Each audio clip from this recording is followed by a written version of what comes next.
दोस्तों नमस्कार। मैं हूं पवन कुमार दास। एक बार फिर आया हूं आपके पास कुछ बातें लेके खास। साथियों,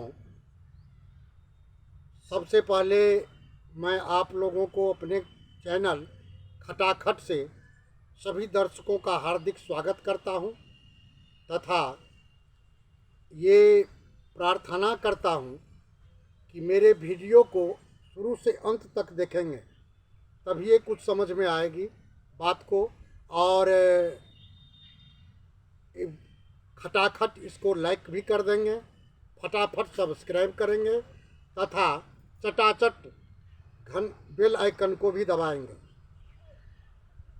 साथियों, आज का प्रसंग है भक्त और भगवान का संबंध। भक्त और भगवान के बीच में क्या संबंध होता है तथा भक्त और भक्ति क्या चीज़ है, इसके बारे में मैं आप लोगों को बताना चाहता हूँ। साथियों, भक्त और भगवान ये जो संबंध है ये अटूट संबंध है और इस संबंध को भगवान ने 5 तरह से स्थापित किया है।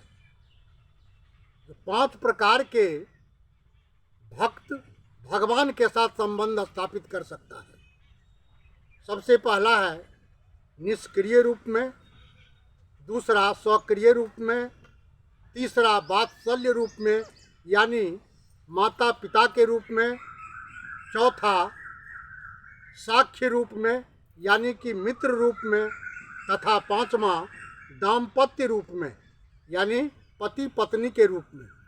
जैसा कि आप लोग जानते ही हैं कि अर्जुन जो थे वो भगवान के मित्र थे, सखा के रूप में थे, और जब भगवान ने उनको अपना शिष्य बनाया और गीता का उपदेश दिया तो वो अर्जुन मित्र होकर के उनका भक्त बन गया, अर्थात वहाँ साख्य भक्त कहलाया, सखा के रूप में भक्त बना। ठीक उसी तरह भगवान और सुदामा, कृष्ण और सुदामा का जो संबंध था वो भी एक साख्य रूप में था, मित्रता के रूप में थी। तभी तो भगवान ने सुदामा को अपने धाम तक बुलाया और सुदामा की जिंदगी तर गई, उन्होंने सुदामा को उद्धार कर दिया।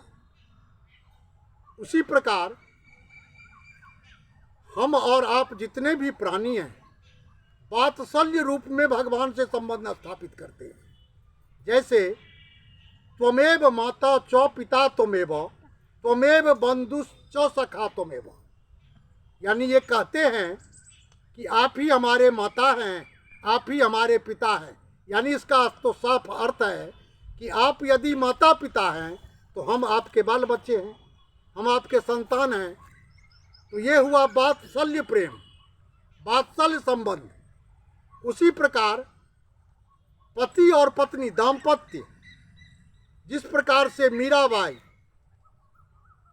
अपनी पत्नी के रूप में भगवान को पति के रूप में यानी कि स्वामी को रूप में पाती थी और तभी भक्ति करती थी, और भक्ति करते करते इतनी बड़ी भक्तिनी बन गई जो उसका भाई राणा बर्दाश्त नहीं कर सका और बार बार प्रताड़ना भी देता था। कभी विष का प्याला भेजता था मीरा को पिलाने के लिए, फिर भी मीरा को कुछ नहीं होता था। सांप से डसवाया गया फिर भी मीरा को कुछ नहीं हुआ। अर्थात यहाँ डायरेक्ट भगवान से संपर्क था, भले ही वो स्वामी के रूप में ही उसको जानती थी। तो कहने का तात्पर्य ये है कि इन 5 तरह से, 5 रूप से हम भगवान के साथ संबंध स्थापित कर सकते हैं। अब दूसरी बात है भक्त और भक्ति।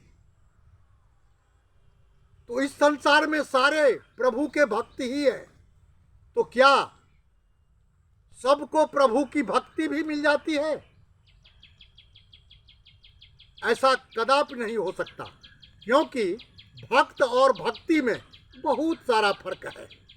भक्त सभी हो सकता है, लेकिन उसकी भक्ति भगवान के प्रति आत्मसात होना, भगवान के प्रति जो है सो अपने आप को समर्पित कर देना, वही सच्ची भक्ति कहलाती है। अतः उस भक्ति में भगवान ने कहा है कि इसको 9 रूप से प्रस्तुत किया गया है। भगवान ने इस भक्ति का 9 रूप दिया है, जिसे नवधा भक्ति के नाम से बुलाया जाता है, नवधा भक्ति कहा जाता है। इस नवो भक्ति में श्रवणं कीर्तनं विष्णु, स्मरणं पाद सेवनं, अर्चनं वंदनं दास्यं साख्यं आत्मनिवेदनम। यह 9 प्रकार की भक्ति है। श्रवणं यानी सिर्फ श्रवण करना है। अब कहीं रामधुनि हो रहा है, कहीं भगवान की भक्ति हो रहा है, लाउड स्पीकर से हमारे कान में आवाज़ जाती है, हम अपने काम में व्यस्त रहते हैं, उस चीज़ को सुनते हैं, उस आवाज़ को सुनते हैं, उस गीत को सुनते हैं, कहीं यज्ञ जाप होम इत्यादि हो रहा रहता है, होता रहता है, उसमें भी हम उसको सुनते हैं। लेकिन सुनना और सुन लेना, इसमें भी अंतर है। इस भौतिक युग में अपने आप को आदमी भाग दौड़ की जिंदगी में इतना व्यस्त है कि वो बिजी फॉर नथिंग कहलाता है। व्यस्त भी है, और क्यों व्यस्त है वो खुद को भी नहीं उसको पता रहता है कि हम इतने व्यस्त क्यों हैं। कौन सुनता है कि भक्ति की गीत हो रही है, कहीं भजन हो रहा है, उसको सुनने का इतना फुर्सत कहाँ है। इस कान से सुन लेता है और इस कान से निकाल देता है। ऐसा नहीं होना चाहिए। उसको अच्छी तरह से सुन करके, उसको मन में गुण करके, फिर उसको चुन करके हम भगवान की भक्ति को करते हैं, और करना भी चाहिए। दूसरा है कीर्तनं। हमेशा कीर्तन करना चाहिए। कीर्तन ही कलयुग का आधार है। जहाँ भी कीर्तन हो 2 मिनट 4 मिनट के लिए वहाँ रुक जाना चाहिए।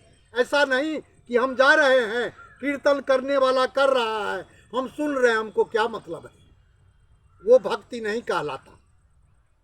परम भक्ति है कि उसको सुन करके उसमें भाग लेना, अपने मुंह से 2 शब्द राम नाम कहना, भगवान का नाम लेना, यही है कीर्तन। तो श्रवणं कीर्तनं विष्णु, विष्णु का कीर्तन करना चाहिए। स्मरणं पाद सेवनं, भगवान का कम से कम स्मरण भी करना चाहिए। अगर हर वक्त फुर्सत नहीं हो तो कम से कम फुर्सत निकाल के 2 मिनट के लिए भी उनको स्मरण करें, उनको याद करें, वो आपके पास खड़े रहेंगे। इसलिए स्मरण करना बहुत ज़रूरी है।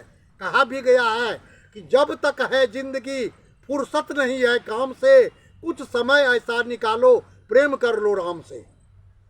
कुछ तो समय निकालिए। वो तो ये नहीं कहते कि तुम अपना सब काम छोड़ दो, सब कर्म को समाप्त करके तुम मेरे ही मुझ में ही लग जाओ, ऐसी भी बात नहीं है। अपना कर्म करो, अपना सब काम करो, परंतु मेरा भी स्मरण करो, मुझे भी कुछ देर के लिए याद कर लो। पाद सेवनम, उनका सेवन करो, उनके पाँव को पकड़ो, उनके पाँव को पूजो, पूजा और अर्चन करो, यही पाद सेवन है। अर्चनम, कुछ देर के लिए उनके अर्चना करो। वंदनम, कुछ देर के लिए प्रार्थना करो, वंदना करो। दास्यं, उनका दास बन जाओ, उनका सेवक बन जाओ। साख्यंग आत्मनिवेदनम, उनका सखा बन जाओ। साख्यंग माने सखा यानी मित्र, उनके साथ मित्रता बढ़ाओ, उनके साथ मित्रता रूप में रहो, उनको मित्र मान करके उनकी सेवा करो। आत्मनिवेदनम, और आत्मा से उनको पुकारो, आत्मा से उनकी जो है सो भजन करो, कीर्तन करो, आत्मसात हो जाओ, आत्म विभोर हो जाओ। भगवान यही कहते हैं, तभी तुमको मोक्ष मिलेगा, तभी जो है सो मेरा स्वभाव को तुम प्राप्त करोगे।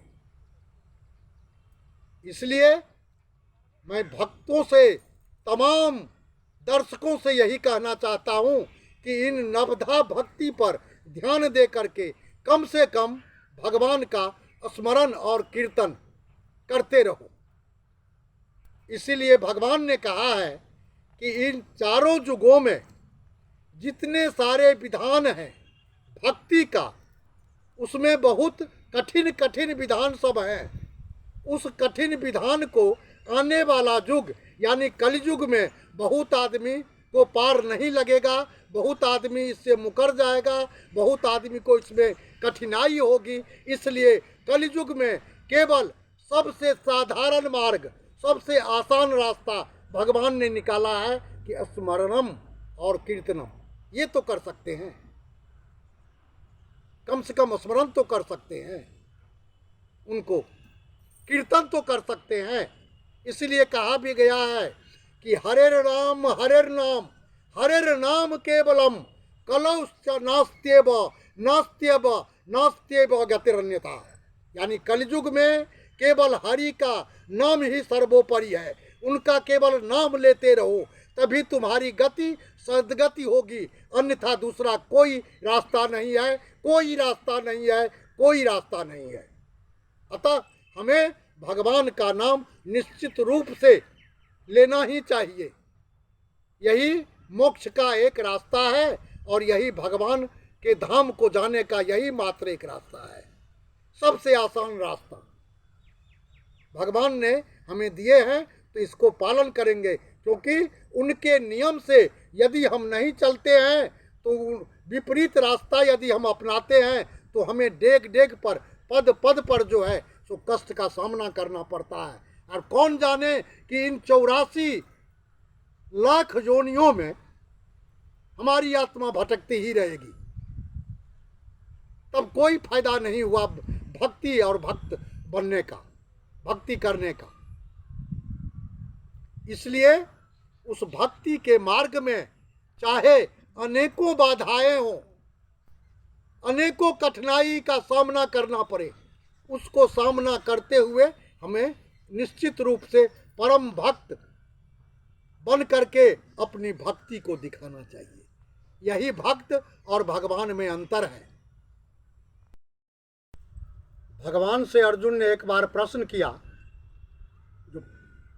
हे केशव, हमें यह बताइए कि इतने सारे जो भक्त हैं, क्या उनकी भक्ति एक समान होती है और क्या सभी को एक ही परिणाम जो है सो मिलती है?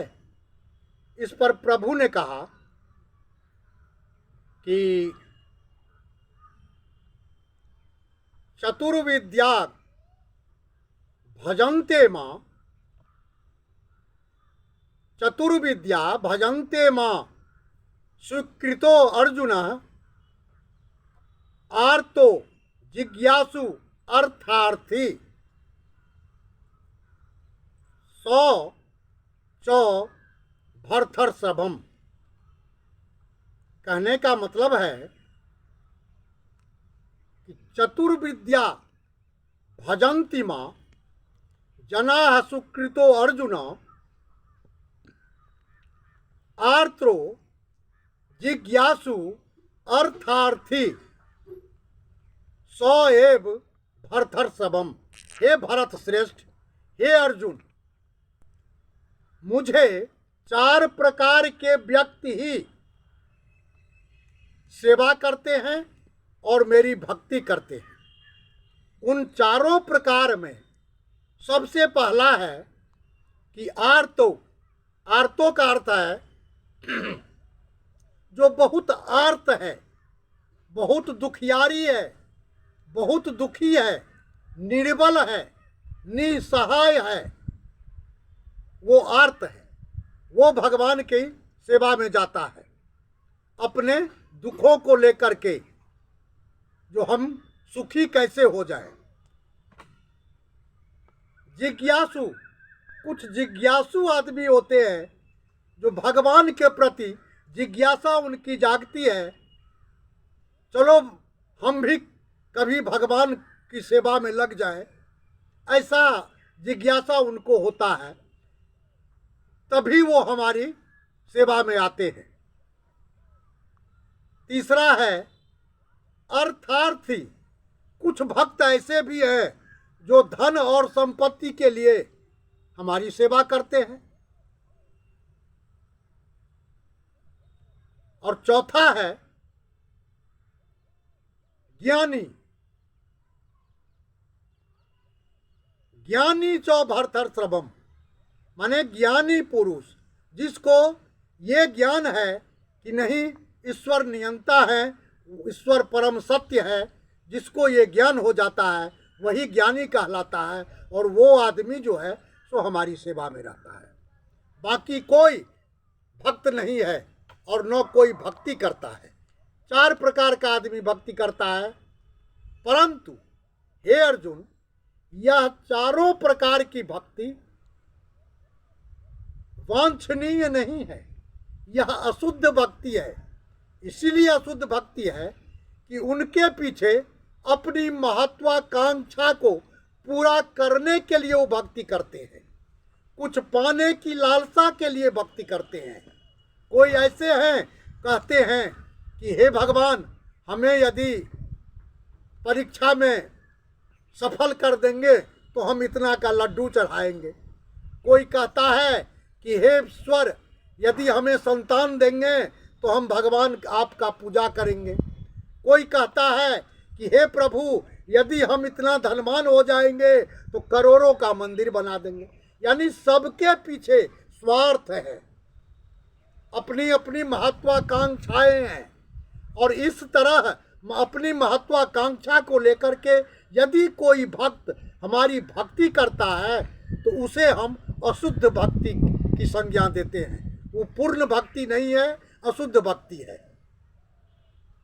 और ऐसा आदमी हमारे धाम तक नहीं जा सकता। ऐसा आदमी हमारे हम जो है उसे मोक्ष नहीं दे सकते। ये अशुद्ध भक्ति है। हाँ, इतना जरूर है कि वही चारों यदि किसी नेक आदमी या शुद्ध भक्ति के साथ संसर्ग करता है, धीरे धीरे उसकी भी भक्ति शुद्ध हो जाती है। ठीक उसी तरह जिस प्रकार से एक चोर साधु के साथ रहता है तो कुछ दिनों में वो भी साधु बन जाता है। जैसे काचा कांचन संसर्गा दत्ते मारकतिम दुतिम, कांच भी सोना के संसर्ग में आकर के वो भी सोना बन जाता है। उसी प्रकार अशुद्ध भक्त भी यदि शुद्ध भक्त के साथ उठता है, बैठता है, उसके साथ मित्रता करता है तो वो भी शुद्ध बन जाता है। अतः यही भक्ति का नियम है। और हे अर्जुन, इसी प्रकार से जो मेरी भक्ति शुद्ध आत्मा से करता है उसे ही मैं अपना सेवक और उसे ही मैं अपने धाम को बुलाता हूँ और उसी पर मैं संतुष्ट रहता हूँ, खुशी रहता हूँ। अतः सभी से निवेदन है कि इस वीडियो को अच्छी तरह से देखेंगे और एक बार इस कलयुग में कम से कम हरे कृष्ण कृष्ण कृष्ण हरे हरे, हरे राम राम राम हरे हरे। प्यारे भक्तों, हमेशा इसी मंत्र का जाप करते रहें। हरे कृष्ण कृष्ण कृष्ण हरे हरे, हरे राम राम राम हरे हरे। धन्यवाद।